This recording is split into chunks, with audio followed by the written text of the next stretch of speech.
बस हो, कोई भी चीज हो, आप उसको उस इंश्योरेंस को अच्छे तरीके से देखिए, उसको समझिए। आईडीबी कितना दिया गया है, एडवांस क्या क्या है, थर्ड पार्टी क्या है, जीएसटी क्या लग रहा है, एनसीबी दिया गया है क्या है, वो भी देखना होता है। अगर यदि आपका उसमें बोल रहा है कि एजेंट बोल रहा है ये फर्स्ट पार्टी है, तो क्या क्या है उसमें, जीरो डेप्रिसिएशन, किसी में नील डेप्रिसिएशन लिखा रहता है, किसी में रहता है कि आपका कंपोजिबल कवर भी होना चाहिए, आरएसए होना चाहिए, कील ऑफ रिप्लेसमेंट होना चाहिए। मैं तो बताता हूँ कि एडवांस में क्या क्या चीजें आती है, एडवांस में क्या क्या चीजें आती है मैं अभी आपको बताता हूँ। जैसे मैंने एक करेटा का इंश्योरेंस का कोटेशन निकाला था, तो उसमें से कितना सारी चीजें होती है एडवांस के अंदर, मैं अभी बताता हूँ आपको। एडवांस में सबसे पहले पीए ऑनर कवर जो होता है वो ड्राइवर के लिए नहीं होता है, ड्राइवर का अलग से ऐड करवाना होता है। पीए ऑनर ड्राइवर जो था वो ओनली उस गाड़ी का ऑनर जो है उसी के लिए होता है, 15 लाख का रहता है। अलग से आप पे ड्राइवर ले सकते हैं जिसका 7.5 लाख का होता है, आप इसमें ऐड करवा सकते हैं जीरो डेप्रिसिएशन।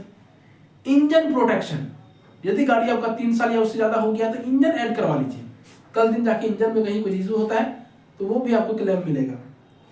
एनसीबी प्रोटेक्टर भी होता है, यदि आप चाहते हैं कि आपका गाड़ी का एक्सीडेंट हो जाए पर आपका एनसीबी बचा रहे, एनसीबी का नुकसान ना हो, तो आप पहले ही एनसीबी प्रोटेक्ट करवा लीजिए आप, तो फिर आपका एनसीबी बचा रहेगा। कंपोजिबल कवर, की लॉक रिप्लेसमेंट, आरएसए। की लॉक रिप्लेसमेंट, यदि आपका चाबी खो जाता है या चाबी खराब हो जाती है तो इंश्योरेंस कंपनी आपको चाबी बना के देगी। लीगल पेड ड्राइवर 7.5 लाख रुपए का होता है इंश्योरेंस का, ये भी एडवांस के अंदर आता है। सिक्योर टायर, आप टायर का भी इंश्योरेंस करवा सकते हैं, पर इसमें क्या है कि हर एक कंपनी का अलग अलग है, कोई कंपनी 3 साल के लिए देती है, 3 साल तक देती है, कोई कंपनी 5 साल तक देती है, कोई कंपनी 1 साल के बाद नहीं देती है, हर कंपनी का अलग अलग है। रबर, प्लास्टिक, इन सभी चीजों का भी आप अलग से करवा सकते हैं। Repair of glasses, rubber, plastic parts, इन सब का अलग से होता है। आप एक्सीडेंटल हॉस्पिटलाइजेशन करवा सकते हैं, इमरजेंसी ट्रांसपोर्ट एंड होटल का एक्सपेंस भी आप इसमें ऐड करवा सकते हैं। डेली कैश अलाउंसेस भी ऐड करवा सकते हैं। मान लीजिए आपकी गाड़ी से ही आपका इनकम होता है, आपकी गाड़ी से आपका इनकम हो रहा है पर डे का, एक्सीडेंट हो गया, गाड़ी शोरूम में चले गया, अब आपका इनकम तो रुक गया ना, तो जितना दिन के लिए वो शोरूम में रहेगा उतना दिनों के लिए आपको डेली कैश अलाउंसेस मिलेंगे। किसी में 700 होता है, किसी में 500 होता है, किसी में 1000 होता है, हर कंपनी का अलग अलग होता है, वो पर डे के हिसाब से वो आपको दिया जाएगा। पर्सनल बैगेज होता है 50,000 रुपए, सॉरी 50,000 रुपये तक का, यदि आपका गाड़ी से कोई सामान चोरी होता है तो आप 50,000 रुपये तक का सामान को क्लेम कर सकते हैं, पर्सनल बैगेज कहलाता है।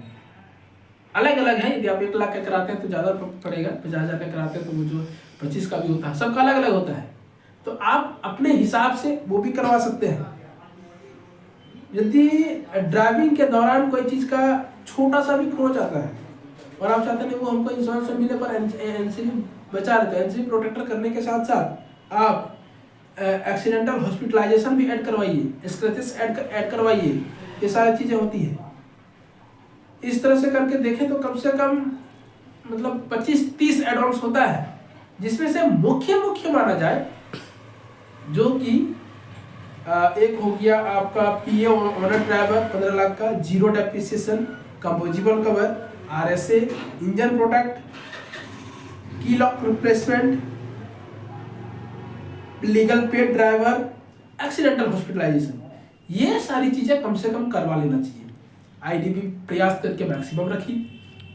आईडीबी का खेल समझिए, मान लीजिए कि कोई